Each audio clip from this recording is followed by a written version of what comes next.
E começou. Hoje mais um dia de pediatria, quer dizer, uma manhã pediátrica, onde na primeira aula a gente vai abordar a desnutrição, com todas as suas nuances. Depois, a gente vai falar de obesidade na segunda aula, que não deixa de ser um tipo de desnutrição, né, porque é uma alteração, um distúrbio da nutrição. E ainda na segunda aula, diarreia aguda. Na terceira aula, a gente vai falar de distúrbios do sódio e a sua implicação nas questões da desidratação e, finalmente, diarreia crônica. Então é isso, vamos lá. Falando da desnutrição, eu vou começar com 3 casos que a gente inicialmente não vai resolver. Depois a gente passa os dados de teoria e aí a gente volta nos casos. Lucas é um lactente de 11 meses, recentemente esteve internado com quadro de pneumonia. Sua mãe está preocupada, pois ele está pesando, neste momento, apenas 8 quilos e tem 11 meses. Ela questiona se seu filho está desnutrido. Considerando a classificação de Gomes, qual é o estado nutricional desta criança? Então, nesse primeiro problema, a gente vai abordar a questão do estado nutricional usando a regra de Gomes. No segundo caso, a gente tem um menino de 5 anos é trazido ao ambulatório de pediatria com a queixa dos responsáveis de que ele é muito baixo e magro, pequenininho e magrinho. As medidas antropométricas mostram peso 14.400, altura 95 centímetros. Qual seria a classificação do estado nutricional deste paciente, tendo como parâmetro a classificação de Waterloo? Então, a gente viu no primeiro caso pedido de classificação por Gomes e nesse segundo por Waterloo. São classificações antigas, mas são úteis para a gente ter uma referência para o momento atual e às vezes elas são questionadas na prova, também são perguntadas. Caso 3. Uma menina de 6 anos vem à consulta no ambulatório, seu peso, de acordo com a idade, está no percentil 5. O peso para a idade está no percentil 5. Na última consulta, há um mês, seu peso estava entre os percentis 5 e 10. De acordo com o Ministério da Saúde, esta paciente estaria em qual estado nutricional? Então, uma classificação pelo Ministério da Saúde, que é a mais atual e que corresponde à classificação da Organização Mundial de Saúde, sendo que a OMS usa score Z e o Ministério da Saúde percentil. Cada vez mais o Ministério da Saúde, os pediatras, o médico de família, os clínicos, os internos, usam um score Z, que é o mundial. A gente vai voltar nesses problemas, mas antes, vamos passar um pouquinho de teoria. Em relação à etiologia da desnutrição, ela pode ser primária ou secundária. O que é a desnutrição primária? Falta comida. Essa era a grande desnutrição que a gente via no Brasil há mais de 20 anos atrás. Quando eu era aluno, há quase 30 anos atrás, uma galáxia muito distante, a gente sempre via 1 ou 2 crianças internadas na enfermaria de pediatria com desnutrição grave primária.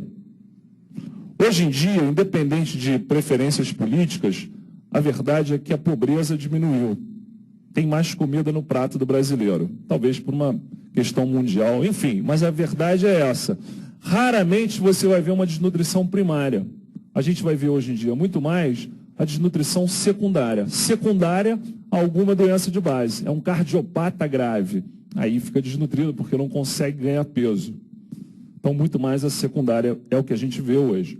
Em relação à fisiopatologia, o melhor lugar que eu encontrei para olhar para a fisiopatologia da desnutrição, que acomete todo o organismo, foi no livro do Marcondes, de pediatria, daqui de São Paulo, em que ele correlaciona a apresentação clínica da disfunção daquele órgão com a alteração na histopatologia, na anatomia patológica daquele órgão lesado pela desnutrição.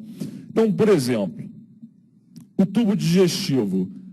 Na anatomia patológica, numa biópsia, num paciente desnutrido grave, a gente vê atrofia de vilosidades. Qual é o correspondente clínico disso? Má digestão, diarreia. No fígado, principalmente na desnutrição com muita perda proteica, há um acúmulo de gordura, uma esteatose, que leva à hipofunção hepática com redução da produção de proteínas queda da albumina, edema e também uma dificuldade de formação de glicose, de gliconeogênese, levando à hipoglicemia. Nos músculos, na patologia, será observada uma perda de massa, que leva a uma magreza extrema. Lembrando também que o coração é um músculo. Então, a gente terá também na desnutrição grave uma disfunção miocárdica, uma miocardiopatia, pela fraqueza do músculo cardíaco. No sistema imune, são observados atrofia do timo, atrofia dos linfonodos, e isso facilita as infecções. E é interessante que no desnutrido grave, as manifestações clínicas da infecção demoram a aparecer. Os sinais inflamatórios são brandos, então a febre demora a aparecer. Infecção no desnutrido grave, você suspeita que ela possa ter uma desnutrição, não espere que ela fique com um quadro florido, começa um antibiótico logo. Em relação ao metabolismo, a grande alteração é na falta de energia para que a bomba de sódio e potássio funcione. Essa bomba que atua na membrana da célula bota o sódio para fora da célula e o potássio para dentro da célula. Se você não tem bom funcionamento, pois o pessoal me matou aqui, né? O pessoal negrita a minha aula. Sabe o que é negritar? Botar aquele N que a letra fica mais forte. Aí acontece isso. A hiponatremia, o ia vem para cá. Ele ia, mas não podia ter ido, entendeu? Pô? Senão o cara fala, pô, o cara é bom de pediatria, mas de português, né? Brincadeira. Então causa uma hiponatremia, me perdoem, não foi culpa minha. Hiponatremia com queda do sódio no líquido extracelular. O sódio vai ficar dentro da célula. E fora da célula a gente vai ter pouco sódio. No rim, a redução da filtração por falta de energia faz com que o organismo fique intolerante a um excesso de líquidos ou mesmo de sódio. Então, se você tentar compensar a hiponatremia dando muito sódio, você sobrecarrega o rim. Mais importante você cuidar do todo, melhorar o estado nutricional para que a bomba de sódio e potássio volte a funcionar normalmente. O diagnóstico da desnutrição é baseado na antropometria, que é a medida de peso, estatura, relacionados com a idade, e do peso em relação à estatura. Antropometria, a definição é a avaliação das dimensões físicas e da composição global do corpo humano. Bonito, né? Os gráficos utilizados por muito tempo eram os gráficos do NCHS, que é o Centro Nacional de Estatísticas de Saúde americano. Então, a gente usava a referência americana. Percentil é um valor que a gente usa muito como parâmetro para acompanhamento. E o melhor conceito que eu já li de percentil é o seguinte: imagina uma fila de 100 pessoas. Você é o percentil 70. Então tem 30 na sua frente até chegar no 100 e 70 atrás de você. Você é o percentil 1, só tem um atrás de você. Percentil 0, você é o último. Percentil 50, você está bem no meio. Esse é o melhor conceito que eu vejo de percentil. E os índices mais usados para avaliar a desnutrição serão peso em relação à idade, o peso sempre considerando o sexo, separando os meninos das meninas, estatura em relação à idade e o peso para a estatura. O interessante é que isso aqui mudou. Não os índices usados, eles se mantêm. O que mudou foi a nossa referência. A gente não usa mais os gráficos do NCHS. A gente usa os gráficos da OMS, da Organização Mundial de Saúde. Por que houve essa mudança? Esses gráficos do NCHS, gráficos americanos, eles foram construídos, foram montados há muito tempo atrás, lá pela década de 70, numa época em que as crianças, principalmente as americanas, eram alimentadas à base de mamadeira. E isso fazia com que as crianças, se você pegar e comparar leite materno com alimentação com fórmula ou leite de vaca, se a criança não tiver alergia à proteína do leite de vaca, quem toma mamadeira fica maior, fica mais gordinho. Isso não vai ter nenhuma influência na estatura final. Serão os dois, atingirão o seu potencial genético final. Mas durante a fase de lactente, quem toma mamadeira é maior. Será que essa é a única vantagem da fórmula? Isso não é uma vantagem. Isso aumenta o risco de obesidade no futuro. Então, o que estava acontecendo com todos, principalmente aqui no Brasil?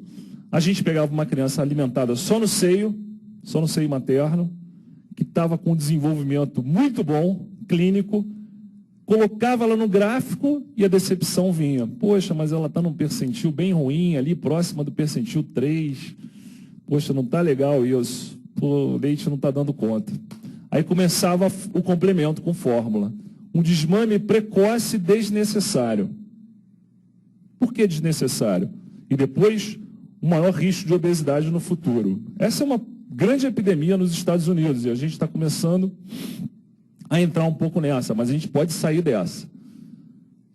Como é que então foi combatido esse erro?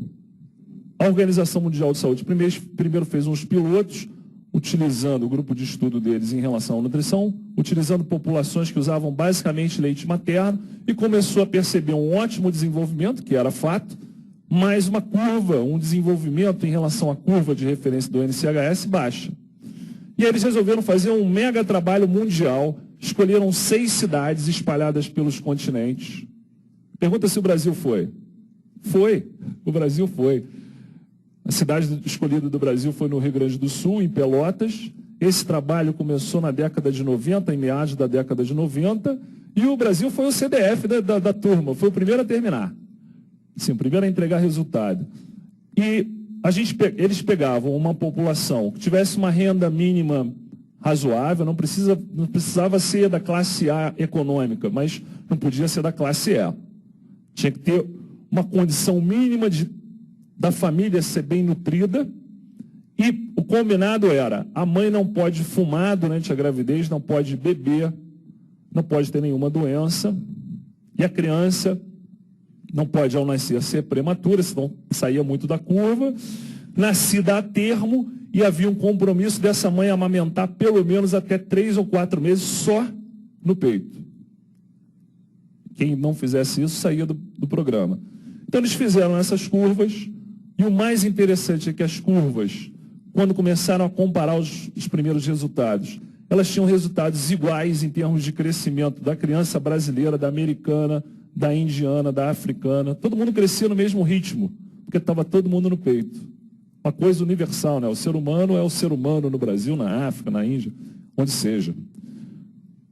Guardadas algumas características genéticas do lugar, ele é igual. E o interessante, essa curva jogou o peso do primeiro ano, dos primeiros anos, para baixo. O percentil 50 começou a ficar num valor mais baixo.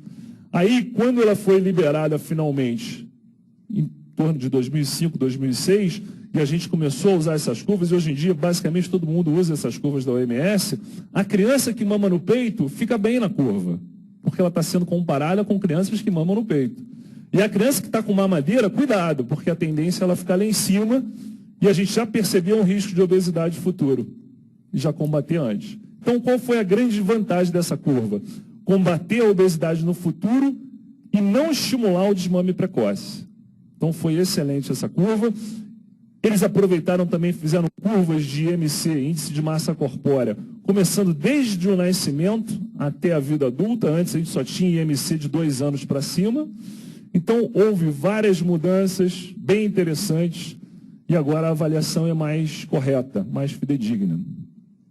Isso foi incorporado aqui pela OMS 2006 e 2007, e o CISVAN, que é o órgão de vigilância alimentar e nutricional brasileiro, aprovou, tinha que aprovar, né? O Brasil fazia parte, e essa é a curva usada, é fácil baixar na internet, quem quiser usar no ambulatório é só procurar curvas de crescimento, OMS, dá para baixar e imprimir e usar no ambulatório. Agora vamos às classificações da desnutrição. Basicamente, a gente vai usar o OMS e o Ministério da Saúde, que são muito semelhantes.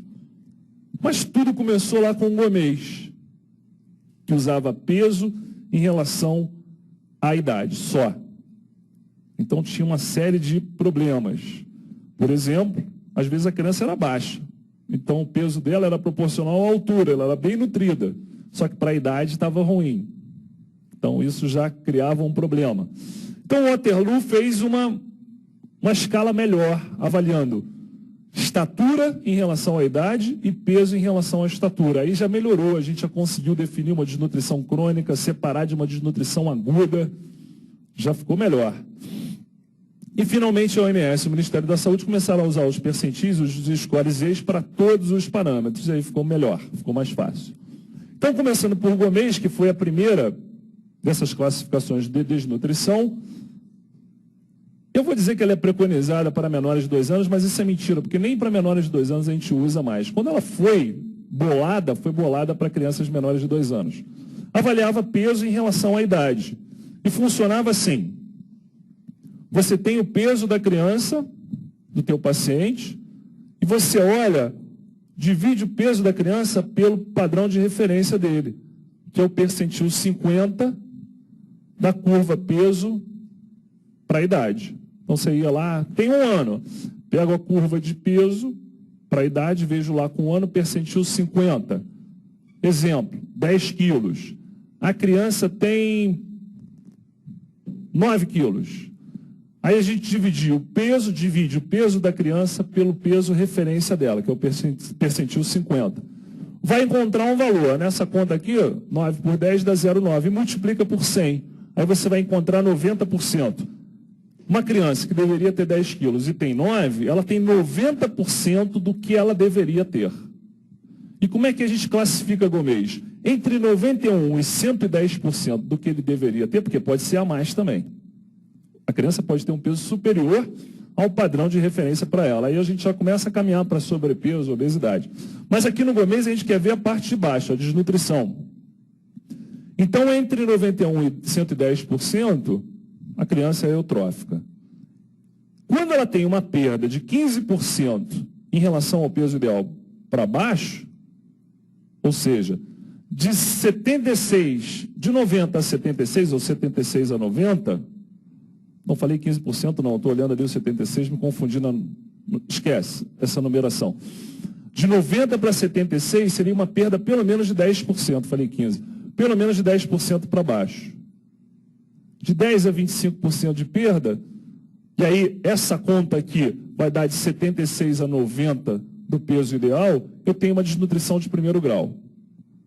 Quando essa perda ela é de 25% até 39%, quase 40%, desnutrição moderada ou segundo grau.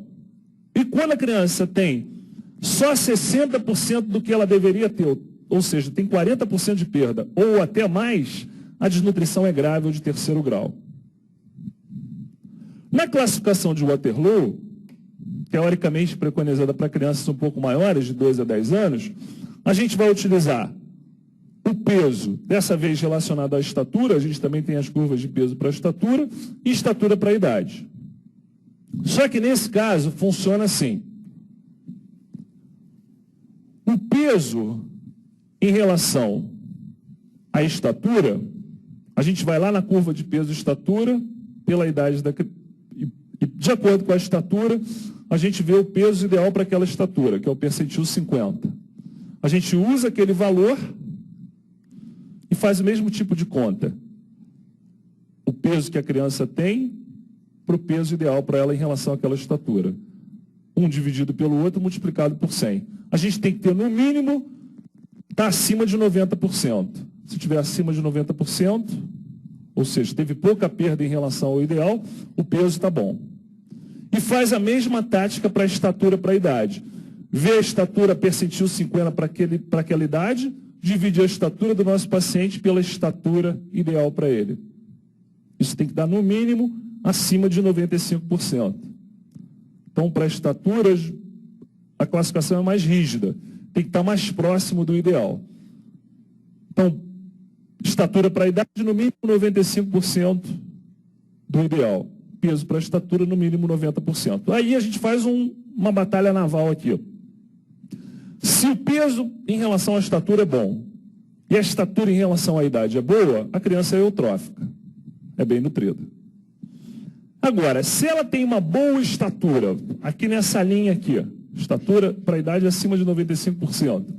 Mas o peso para a estatura é menor que 90%, ou seja, tem perda de peso, mas a altura é boa. Isso indica que essa perda de peso é recente, porque senão teria afetado a estatura também, porque a desnutrição crônica afeta a estatura. Mas a aguda, você perde peso.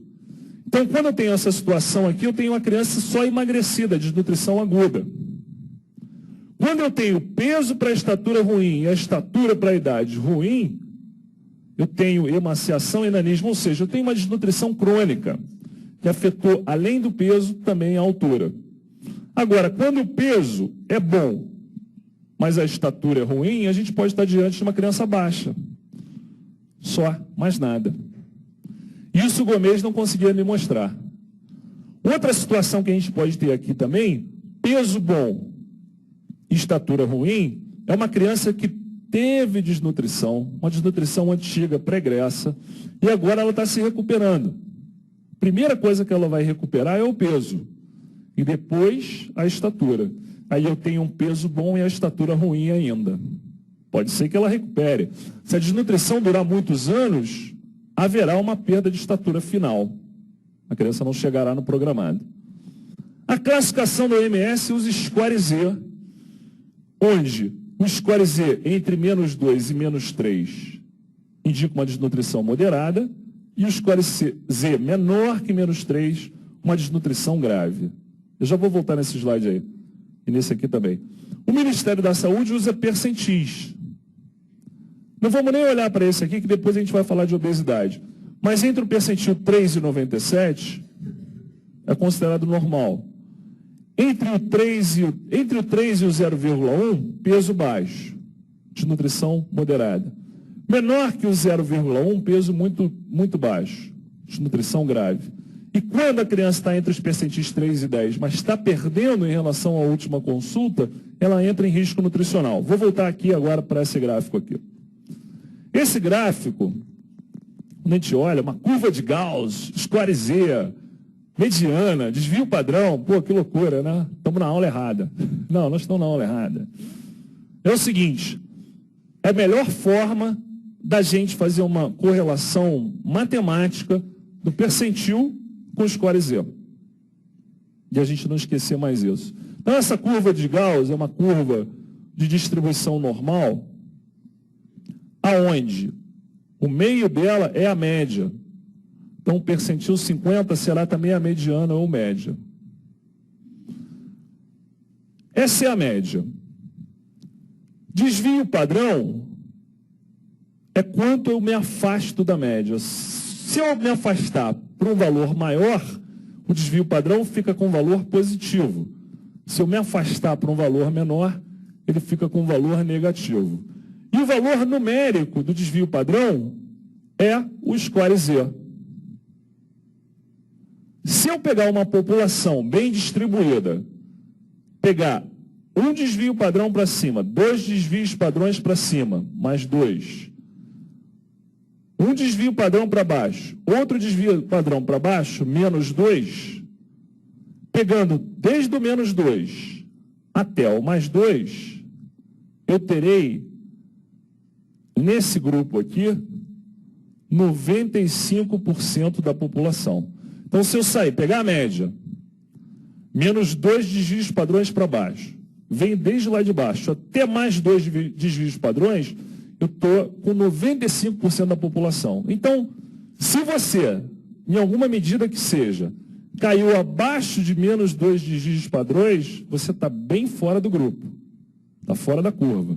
Ao contrário, se você cair acima de 2 desvios padrões, você também fugiu de 95% da população, também está bem fora da curva. Em matemática, medicina, considera-se normal tudo que está do menos 2 desvios padrões até mais 2. Ficou abaixo do menos 2 ou acima do mais 2, está muito fora da curva, a gente considera anormal e vai investigar. Como? Do menos 2, score Z menos 2, até o mais 2, eu pego 95% da população, só me restaram 5%. Isso significa que o percentil que corresponde ao score Z mais 2, qual é? Primeira resposta vem, o 95. Não, não é o 95, por quê? Porque a gente tem que dividir os 5 que sobraram, 2,5 para cima, 2,5 para baixo. Então aqui, o percentil que corresponde ao score Z mais 2 é 97,5. A gente pode arredondar para 97, tudo bem, não vamos brigar por causa disso. E o menos 2 é o 2,5, que eu vou arredondar para 3. Então o percentil do score Z menos 2 é o percentil 3. Se eu ampliar isso aqui, essa curva, e for no desvio padrão mais 3, lá para cima, e no desvio padrão menos 3, lá para baixo, eu vou pegar 99,7% da população. Vai sobrar 0,3. Só que, mais uma vez, eu vou dividir um para cada lado. Então, aqui, 100 menos 0, 15. Vai dar 99, vamos arredondar aqui para 99,8, 99,9. E o menos 3 vai ser o percentil 0,15. Vamos arredondar para 0,1. Então, quando eu falo score Z menos 3, é a mesma coisa que percentil 0,1. Quando eu falo score Z menos 2, é a mesma coisa que percentil 3. Por isso que a Organização Mundial de Saúde fala que entre menos 2 e menos 3, alguém que esteja aqui tem desnutrição moderada. E abaixo do Z menos 3, desnutrição grave. E o Ministério da Saúde fala, entre percentil 3 e 0,1, eu tenho desnutrição moderada. Abaixo do 0,1, desnutrição grave. A questão é essa. E lá em cima a gente vai trabalhar na aula de obesidade, também com o score Z. Hoje em dia, cada vez mais se usa o score Z, cada vez menos o percentil. E os gráficos têm o score Z para a gente ver. Só que é interessante a gente conhecer isso, primeiro porque cai na prova, né? E depois que é legal saber isso.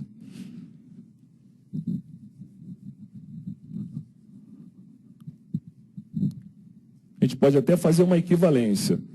Z menos 3, percentil 0,1. Z menos 2, percentil 3. Z mais 2, percentil 97. Z mais 3, percentil 99,9. Vamos em frente. Essa aqui é a curva do Ministério da Saúde, do cartão da criança.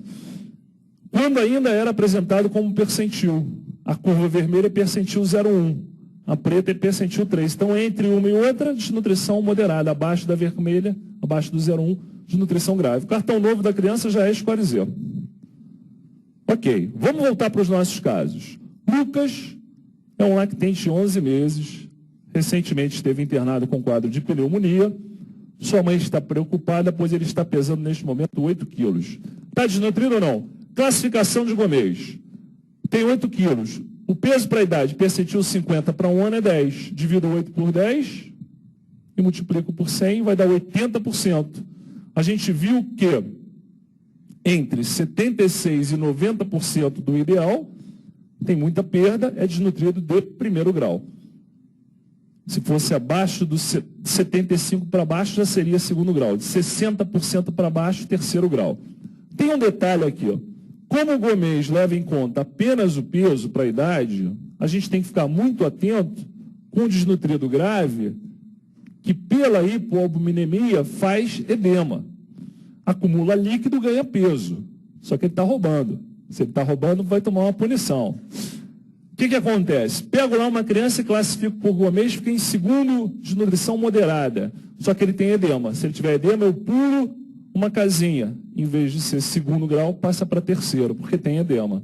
Então ganha mais uma pontuação na desnutrição. Caso 2. Um menino de 5 anos, peso 14.400, altura 95. Vamos por Waterloo para ele. Então a gente vê lá que o percentil 50 da estatura para a idade para ele é 109 centímetros. Ele tem 95. Aí eu faço a conta. 95 a estatura do meu paciente, pela estatura ideal para ele, que é 109, multiplico por 100 e vou encontrar 87% do ideal. Só que o mínimo para a estatura é 95% do ideal. Então a estatura ele perdeu. Está ruim a estatura. Já em relação ao peso, o valor esperado para essa estatura de 95 é que a criança tenha, a curva é peso para a estatura. Quem tem 95 centímetros deve ter percentil 50 certinho, 14.400. Então vamos dividir 14.400 por 14.400, vai dar 1 multiplicado por 100, ele tem 100% do que ele deveria ter de peso. Então ele tem o peso para a estatura bom, acima de 90% do mínimo, do ideal, beleza, ele tem 100%, está perfeito. Só que a estatura para a idade dele está ruim. Ele tem nanismo, é um garoto baixo. Aí a gente vai ver por que ele é baixo. Pode ser de causa genética, pode ser um atraso constitucional do crescimento, pode ser familiar, enfim, outro caminho que a gente vai seguir. Mas, a princípio, ele não tem uma desnutrição. Uma menina de 6 anos veio à consulta, percentil 5, há um mês entre os 5 e 10. Como é que a gente classifica ela pelo Ministério da Saúde? Pelo Ministério da Saúde, entre 3 e 10, principalmente se está havendo perda, e ela estava entre 5 e 10, agora no 5 está perdendo, está em risco nutricional, embora não esteja desnutrida. Isso é importante para questões de suplementação, bolsas, incentivo à alimentação. Incentivo à alimentação. Muito bem. Agora a gente entra na fase de diferenciar as formas graves nos seus subtipos. Então a gente tem na desnutrição grave, desnutrição de 3º grau por Gomes, desnutrição pelo score Z abaixo do Z-score -3. Nesses casos de desnutrição grave, a gente vai encontrar crianças onde houve uma perda de proteína desproporcional ao restante dos ingredientes calóricos, e essa criança, pela hipoalbuminemia, principalmente, vai ter edema, vai ser uma criança edemaciada, e a gente tem aquele que tem uma perda global de calorias, proteína, carboidrato, lipídios, e vai ser muito magro, mas não vai ter edema. Esse que teve uma perda proteica mais intensa chama-se Kwashiorkor. Aquele outro, com uma perda global de calorias dos seus componentes, será o marasmático. Então, as formas graves de desnutrição são o marasmo e o Kwashiorkor. São os polos, né, os extremos. Mas é muito comum a gente ver uma situação intermediária. E a gente vai saber como interpretar isso. Mas vamos falar primeiro de cada uma delas individualmente. O Kwashiorkor é mais comum após os 2 anos. Kwashiorkor é uma palavra de origem ganesa, lá de Gana, que significa doença do primeiro filho quando nasce o segundo. Você vê que em uma palavra o cara já tem uma frase. Uma frase ele terá um livro, né? Provavelmente. Mas qual é a explicação para essa doença? O que justifica que o primeiro filho fique doente quando nasce o segundo? Ciúme, tristeza, depressão? Não. Perda do aleitamento. Numa situação de extrema pobreza, o leite materno é o principal alimento mesmo depois de 2 anos. Aí nasce um irmãozinho. Quem é que vai mamar no peito? O bebê ou o maiorzinho que, pô, já está livre para, né, caçar um passarinho e tal, correr atrás? Tem que correr atrás, pô. Não vai ter jeito não, cara. Entendeu? Vai ter que correr atrás. E aí ele perde o grande alimento dele, que certamente é insuficiente, mas para quem não tem nada, já está valendo. E aí ele perde aquela oferta proteica. E aí ele começa a desnutrir gravemente. Essa é a origem dessa palavra Kwashiorkor, que traduz de uma forma geral aqueles que têm uma perda proteica mais intensa. Então vai ser mais comum nas crianças acima de 2 anos. A característica principal é o déficit proteico. Então, a principal característica clínica, se eu tenho perda de proteína no laboratório, é o edema na clínica. Também haverá, pelo edema, soluções de continuidade na pele, essa pele que fica esticada, começa a perder função, força e proteção contra infecções, então começa a fazer um monte de lesão de pele. Umas lesões eczematosas, cicatriciais, hipercrômicas. É uma criança geralmente muito apática, que pouco ri e pouco chora também. Ela pouco interage. Ela não tem muita tolerância a frio, calor e, por incrível que pareça, ela tem dentes em boas condições. Nunca li o motivo disso. Talvez porque não coma muito, né? Então o dente fica beleza, não precisa nem escovar, né? Fica lá bom. Tem alteração de cabelo. O cabelo, dependendo, ele depende de uma boa nutrição para ficar bem, então o cabelo fica quebradiço, muda de cor, o cabelo fica meio acaju, né? Fica muda de cor. E às vezes tem o sinal da bandeira no cabelo, que é uma mecha alterada, que também pode ser provocada pelo seguinte: em algum momento ele comeu um pouco mais de proteína, aí o cabelo melhorou um pouco, mas ficaram algumas mechas alteradas, é o sinal da bandeira. No kwashiorkor, há um acúmulo de gordura hepática, então há uma esteatose com hepatomegalia. E como a criança é edemaciada, às vezes num primeiro olhar assim você não percebe uma criança magra. Mas quando você olha para o tórax, é que você vê um grande emagrecimento. Essa é uma foto do Nelson. Olhando para o tórax, você vê lá as costelinhas aparecendo, mas a perna parece até forte, né? Mas é edema. Muita lesão de pele e o cabelo bastante alterado. Olha só a magreza. O rosário raquítico aqui, né? Pela deficiência de vitamina. Muita lesão de pele, né? Como eu falei para vocês, hoje no Brasil você já não vê tanta desnutrição.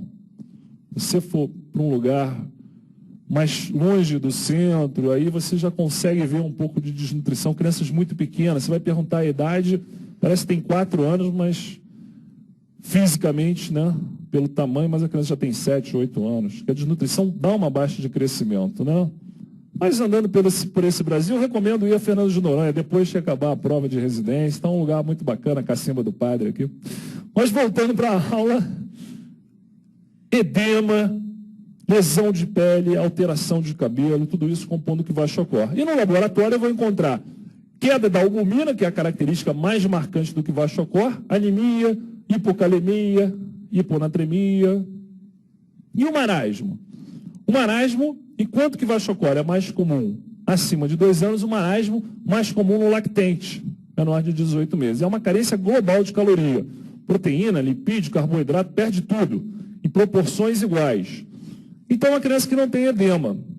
Não tem edema, mas também não tem gordura, né? Não tem panícula adiposo. E essa perda do panícula adiposo faz com que a criança tenha uma perda da bola gordurosa de Bichat aqui na bochecha, e ela fica com uma face envelhecida, senil. É uma criança geralmente faminta, inquieta, diferente do kwashiorkor, que é apático. Tem um choro forte, contínuo. Está vendo? Uma face senil, né? Como se fosse um velhinho que perdeu a bola gordurosa de Bichat. Bem, como falei, kwashiorkor e marasmo são extremos da classificação. É muito comum a gente ver um intermediário. Então, para uma classificação mais precisa, McLaren, entre uma corrida e outra, ele que viajava o mundo, ele definiu o seguinte: vamos fazer uma pontuação para o kwashiorkor e para o marasmo. A gente vai utilizar as alterações do kwashiorkor para marcar ponto. Então, quem fizer pouco ponto é marasmo, quem fizer muito ponto é kwashiorkor, quem ficar no meio é um kwashiorkor marasmático, é uma apresentação intermediária, que, aliás, é a mais comum. Então, o que é próprio do kwashiorkor? Presença de edema, alteração de pele, alteração de cabelo, hepatomegalia, tudo isso é do kwashiorkor. Então, edema marcam 3 pontos. Alteração de pele, lesão de pele, 2 pontos. Só que tem um dado interessante aqui. Se tiver edema e alteração de pele, ganha um ponto de bonificação, tipo volta mais rápida. Aí, 2 mais 3, 5 mais 1 de bonificação, 6. Marca 6 pontos. Alteração de cabelo, mais 1. Alteração hepática, hepatomegalia, mais 1. Então, a gente soma aqui, no máximo, 8 pontos, do ponto de vista clínico. E, para somar na classificação, qual é a grande característica laboratorial do kwashiorkor? Perda de proteína. Então, tirando a albumina como normal, acima de 3,5, do 3,5 até o 3, marca 1 ponto. E a cada meio para baixo vai marcando mais 1 ponto, até que entre 0 e meio são 7 pontos. O máximo que a gente consegue em termos de pontuação no laboratório são 7 pontos. No quadro clínico, como a gente viu no slide anterior, 8 pontos. Edema, lesão de pele, alteração de cabelo e hepatomegalia. E na albumina a gente vai até 7. 8 mais 7, 15. Então a criança pode ir de 0 até 15. De 9 a 15, Kwashiorkor. Tem muita coisa para Kwashiorkor. De 0 a 3, marasmo. E 4 até 8, marasmo Kwashiorkor, o intermediário. Aí uma criança, ó, se você olha a perna rapidamente, não parece emagrecida, mas com cuidado, bastante demasiada. Lesão de pele, alteração de cabelo, tórax raquítico. Esse é um clássico Kwashiorkor, né? Olha, lesão de pele num maior aumento. E muito emagrecimento notado no tórax. Como é que a gente trata o paciente com desnutrição grave? Primeiro que é internado. Vai ter que internar. Desnutrição grave tem que internar pelo risco à vida. E a gente tem 3 fases de tratamento. Na primeira fase, também conhecida como fase de estabilização, por incrível que pareça, o objetivo não é nutrir a criança de forma eficaz. É salvar a vida da criança. Porque é uma criança com desnutrição grave que tem risco de morrer de hipoglicemia, de hipotermia, de infecção, de distúrbio eletrolítico. Então a gente vai ter que combater tudo isso, corrigir essas alterações hidroeletrolíticas, tratar as infecções quando qualquer indício pequeno de infecção, mesmo que seja um sexto sentido seu, está valendo um antibiótico. Porque a criança desnutrida grave pouco manifesta sinais de infecção. Quando manifesta, eles já estão avançados. Iniciar uma alimentação, sem dúvida, só que nada exagerado. 80 a 100 quilocalorias por dia, que é a nutrição normal para todo mundo. 80 até um pouco abaixo do normal. Então, próximo do normal. Eu não estou hiperalimentando, isso eu vou fazer em outro momento. Depois que eu conseguir estabilizar. Riscos do tratamento inicial. Boto na hidratação e começa um volume líquido muito alto. Lembra daquele coração fraco, sofrido? Então, botou muito líquido, ele não aguenta. Vai fazer insuficiência cardíaca. Então, cuidado com as medicações e com os soros parenterais. Muito cuidado, por causa da falência cardíaca. Tem que ir com calma. Essa miocardiopatia da desnutrição, ela vai reverter, mas temos que ter calma. Um grande problema é não reconhecer as infecções. Então não está errado começar antibiótico. Tem muita gente que advoga isso. Cuidado com a hipoglicemia, tem que ficar muito atento para tratar e não deixa a criança ter hipotermia. Geralmente essa fase de estabilização dura em torno de uma semana. Alguns dias a uma semana. Aí a criança estabilizou, acabou o risco de hipoglicemia. Do ponto de vista hidroeletrolítico, ela está equilibrada, as infecções estão controladas, está na hora da reabilitação. Reabilitação para o desnutrido é comer pra caramba, né? Bota o boi aí na sala e vamos nessa. Pode fazer o churrasco e vamos seguir em frente. E uma hiperalimentação é 150 a 220 quilocalorias por dia. É o dobro do ideal. É comer pra caramba mesmo, mas a gente já passou aquela fase inicial de estabilização. Agora libera para comer, e a criança vai comer desesperadamente. Normalmente, uma criança rígida, sem doença, a gente faz 2 a 3 gramas de proteína quilo dia. Aqui, na fase de reabilitação, a gente faz 4 a 6 gramas de proteína por dia. Então é para comer muita carne mesmo. Muita comida, muita proteína. E geralmente, com 1 mês e meio, a criança já conseguiu atingir um peso mínimo, pelo menos 20% do ideal, e aí você vai liberar ela para casa. Tendo na cabeça que ela vai voltar para o local onde tudo começou. Então a chance dela voltar a ser desnutrida é muito grande.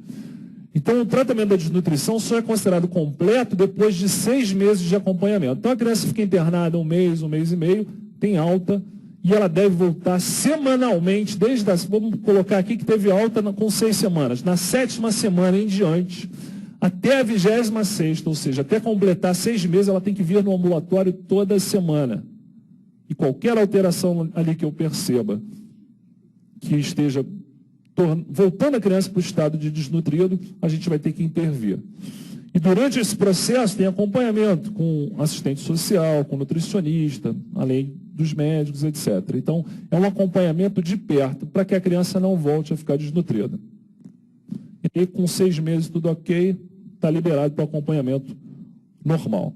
Uma situação que pode ocorrer na hiperalimentação do desnutrido é a síndrome de recuperação nutricional.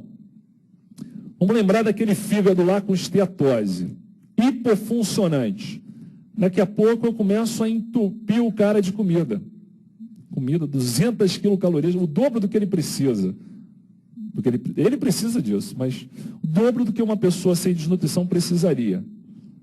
Para um fígado que está ali, na rede, né, recostado, já não está mais naquele trabalho todo, né, porque ninguém mandava trabalho para ele estava relaxado, estava de férias.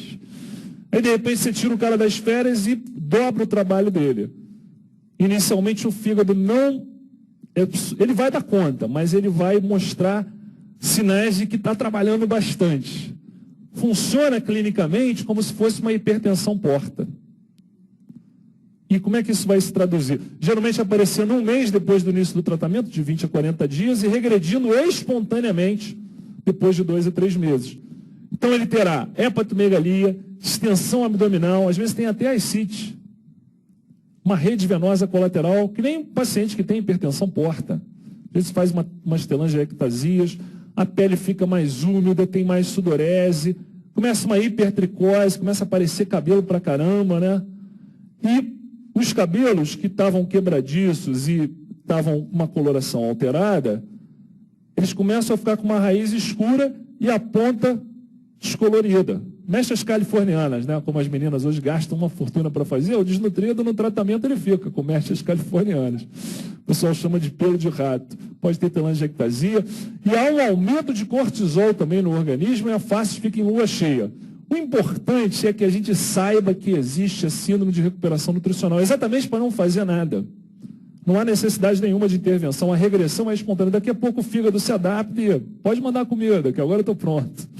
No laboratório, haverá um aumento de eosinófilos e uma hipergama-globulinemia na síndrome de recuperação nutricional. Mas isso é só um dado, não significa absolutamente nada em termos práticos. Essa eosinofilia aqui não é alergia, não é verminose. É só a gente saber que vai ser assim, para a gente não intervir. Beleza. Agora a gente vai trabalhar um pouquinho as questões de prova, para logo depois ter o cafezinho tão esperado da manhã. Uma criança de 6 anos, com indicadores peso para estatura 92%, estatura para idade 91%, deve ser classificado do ponto de vista nutricional como portadora de.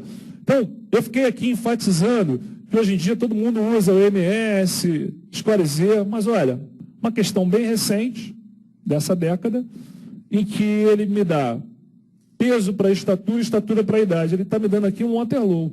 Ou eu conheço o Waterloo ou eu não sei fazer, mas a gente conhece o Waterloo. Peso para estatura tem que ser no mínimo 90%, está 92%.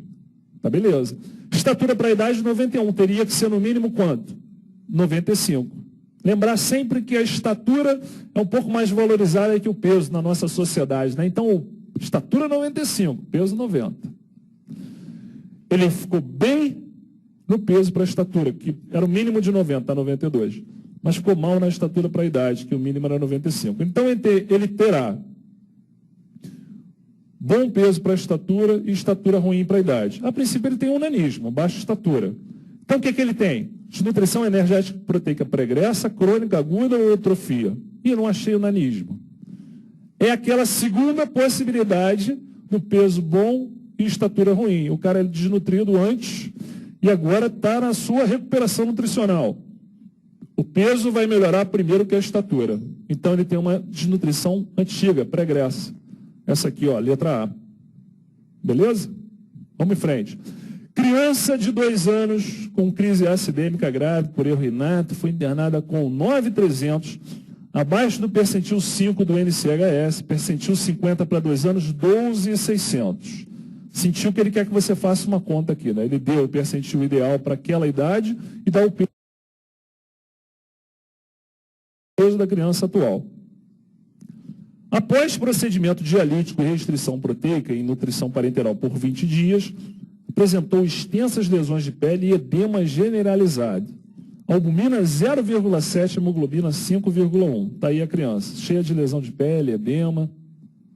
O diagnóstico do estado nutricional é desnutrição de primeiro, segundo ou terceiro grau, esse de terceiro grau, marasmo ou kwashiorkor. E aí ele pede por Gomes, que é o peso em relação ao peso para a idade. Peso da criança em relação ao ideal de peso para a idade. Então vamos fazer, assim, num primeiro instante já respondo que Vachocor, mas vamos ver se está certo. O peso dele em relação ao peso ideal, essa conta vai dar 0,73.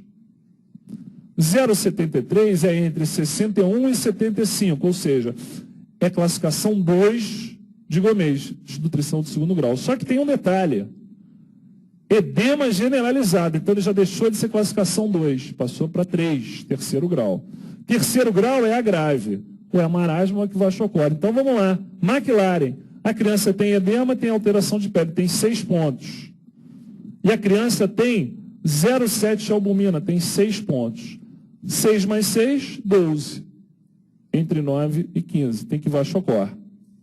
Então a gente responde com segurança, terceiro grau, Vachocor. E a gente acerta, olha que beleza. Considere as seguintes alterações clínicas relacionadas com a desnutrição proteico-energética grave. Hepatomegalia acentuada, atrofia muscular, edema de membros inferiores, ausência de gordura subcutânea, tudo isso a gente vai ver no desnutrido grave. Só que constituem características do marasmo. Hepatomegalia acentuada? Não, essa é do Vachocor. Atrofia muscular, marasmo. Então, 2 é edema, Vachocor. Ausência de gordura subcutânea, marasmo. Então, 2 e 4, letra D, são as características do marasmo. Uma menina de 4 anos apresenta anemia, dificuldade de aprendizado e história de infecções leves de repetição. Apresenta score Z entre -2 e -3 para peso para estatura e -1 e -2 de estatura para idade. O critério que mudaria sua classificação nutricional seria a presença de manchas hipocrômicas periorificiais, alguma deficiência vitamínica, gordura subcutânea, manchas de Bitot, que são lesões no olho provocadas pela deficiência da vitamina A, lesões que indicam uma carência gravíssima e risco de perda da visão, ou edema. O que muda a minha classificação de desnutrição? Presença de edema. Então, letra D. Próxima questão. O que diferencia marasmo e Vachocor? O grau de desnutrição no marasmo é de terceiro, no Vachocor é de segundo? Errado. As duas são de terceiro grau. As carências nutricionais sendo globais no marasmo e proteicas no Vachocor, tá certo? Certo. Então, a perda de calorias é global no marasmo, o Vachocor é basicamente proteica. Essa está certa. Vamos ver as outras. A idade e a frequência com que aparece na população infantil, sendo que o Vachocor é mais precoce. Ao contrário, o Vachocor é depois de 2 anos e o marasmo antes de 18 meses. Letra D, não tem diferenças. Pula essa. Letra E, apenas a aparência física, com alterações em pele e cabelos no marasmo. Não. No Vachocor. Então, a resposta certa, carências nutricionais globais no marasmo e proteicas no Vachocor. Lactente desnutrido, 15 meses, pesa 8,7 quilos, mede 71 centímetros, é atendido na emergência. Ao exame, prostração, gemência, letargia, taquipneia, edema de membros inferiores, boa perfusão periférica, estertores discrepantes finos na base pulmonar direita. Está com uma pneumonia. Desnutrido grave com pneumonia. Sódio 125, potássio 3, albumina 2,9, hemoglobina 9,7. Tem hiponatremia. Naquele limite da hiponatremia para ela ficar mais grave, que é 125. Abaixo de 125 é que você começa a ter sinais clínicos de hiponatremia. E abaixo de 135 já é hiponatremia. Mas para ter sinal, abaixo de 125. Está bem no limite ali. Potássio está baixo, 3. Albumina está baixa, 2,9. Hemoglobina está baixa. Qual é a prioridade do tratamento? Infundir 20 ml de concentrado de hemácias lavadas com homo total? Corrigir o sódio sérico para 130, com cloreto de sódio a 3%. Iniciar antibiótico parenteral em associação de amplo espectro. Corrigir a hipoalbuminemia para 3,5 com albumina venosa. Ou iniciar logo uma NPT em veia profunda, corrigindo as carências nutricionais encontradas. Aquela história, né? Se o cara quer treinar a veia profunda, não, vamos funcionar uma veia profunda. Aí depois a gente vê aí o que vai fazer. Né? O mais importante é funcionar uma veia profunda. É errado. Criança desnutrida, primeira atuação é a estabilização. O que chama mais atenção aqui, embora tenha distúrbio eletrolítico, de proteína, anemia, ela tem uma infecção. Quem pode matar aqui é a infecção. Então, primeira coisa, antibiótico parenteral. Eu tinha comentado que muitas vezes no desnutrido você nem percebe a infecção. Nesse caso você está percebendo, ela está lá, tem taquipneia e tem estertoração. Tem uma pneumonia, tem que tratar imediatamente. Ok, letra C. Considere as afirmações em relação ao tratamento da desnutrição energético-proteica grave na infância. Então, primeiro, corrigir os distúrbios hidroeletrolíticos e tratar ou prevenir a infecção fazem parte da fase de estabilização. Fase inicial. Perfeito. Parabéns. Para a correção da anemia, o ferro deve ser dado no início, bem como as vitaminas. Cuidado com o ferro no início. Algumas bactérias, como a Escherichia coli, por exemplo, fazem uso do ferro para se multiplicar. Então, primeiro estabiliza, alimenta, depois você trata a anemia com ferro. Não é uma prioridade, nem deve ser o uso do ferro no início. A vitamina, pouca diferença faz, mas o ferro, espere um pouquinho. Pelo menos é o consenso que é melhor esperar. Então, a 2 está errada. 3. Deve-se prover estimulação essencial e suporte emocional, sem dúvida. Aí, está comendo bem, parabéns. Aí, ganhando peso, uhul. É isso, está certo. Todo mundo precisa, né? Quem é que não precisa? Está certo. 4. Na fase de reabilitação, deve-se ofertar dieta com 150 a 220 quilocalorias por quilo dia. Tudo isso. Está certo. Então, 1 está certo, 3 está certo, 4 está certo. 1 está certo, 3 está certo, 4 está certo. Letra A. Próxima. Com relação à desnutrição infantil, importante problema de saúde mundial, tanto por seus fatores diretos como pela associação a outros processos, é correto afirmar que a síndrome da desnutrição pode ser diagnosticada por dados antropométricos, como peso, altura, em relação à idade e em relação a eles mesmos, peso para a estatura, sempre se considerando um padrão de referência. Perfeito. Parágrafo bem escrito. Letra A está certa. Letra B. A gravidade da desnutrição pode ser feita pelos critérios de Gomes. Segundo esse score, que relaciona peso da criança e a média esperada, percentil 50, é normal quando essa relação é superior a 75%. Não, a relação tem que ser no mínimo superior a 90%. A gente viu isso em Gomes. Então, ó, questão de 2014, está vendo? O Gomes nunca é esquecido, a gente não pode esquecer dele, o primeiro que começou essa história. Então, sempre tem ele lá perdido na prova. Então, no mínimo 91%, acima de 90%. Acima de 75% é insuficiente. Então, B está errado. Desde 75, a OMS adota termo desnutrição para caracterizar a carência de determinados nutrientes isoladamente, como é o caso da deficiência de ferro, proteínas ou energética. Anemia ferropriva não é igual à desnutrição. Carência de proteínas ou energética global, sim, mas anemia ferropriva não. Então, essa está errada, forçou um pouquinho. Segundo as curvas da OMS, a criança pode ser classificada como desnutrida quando o peso para a idade ou a altura para a idade estiver abaixo dos score Z -2 e o MC entre -1 e -2. Não é menor que -2. Entre -1 e -2 não é desnutrição.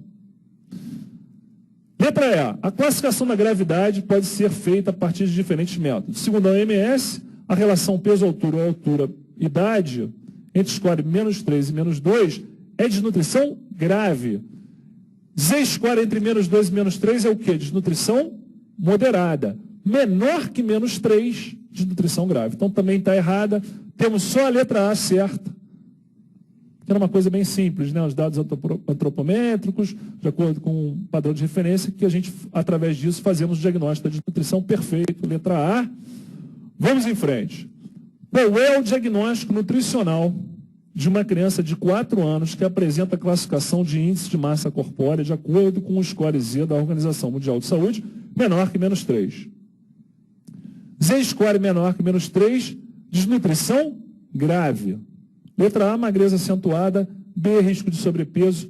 C, IMC adequado. D, obesidade, é a magreza.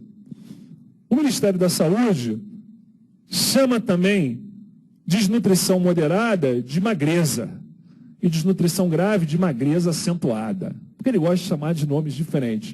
Então, abaixo de -3, desnutrição grave ou magreza acentuada. Letra A. Na abordagem clínica de criança com desnutrição grave, é correto afirmar que, vou de baixo para cima agora para dar uma variada, infecções ocorrem frequentemente com sinais clínicos evidentes, como febre, inflamação e dispneia. Isso é certo na desnutrição? Não. Às vezes ela passa, a infecção está escondida. Não fica tão evidente clinicamente. O calendário de vacinação não deve ser atualizado durante a internação. É recomendado que seja. Aproveita a internação e vacina a criança. Desnutrido não tem nenhuma contraindicação para vacinar. Os sinais de hipertensão intracraniana e irritação meníngea são muito frequentes. É muito frequente, né? O desnutrido chegar já vomitando, né? Pô, minha cabeça está doendo. Mentira. Errado. O tratamento com antibióticos preconizado à internação é a associação de vanco com cefepima. Sai logo quebrando tudo, entendeu? Pô, entra pé na porta, sai atirando, matando todo mundo. Errado. Letra A. A antibiótico terapia deve ser utilizada desde o início do tratamento por ser ela, presumivelmente, portadora de infecção. É uma conduta justa, mas não precisa ser vanco com cefepima. Calma. Isso é para neutropênico febril, não é o desnutrido. Então, certo, letra A, 10 minutinhos para a gente tomar um café. Beleza.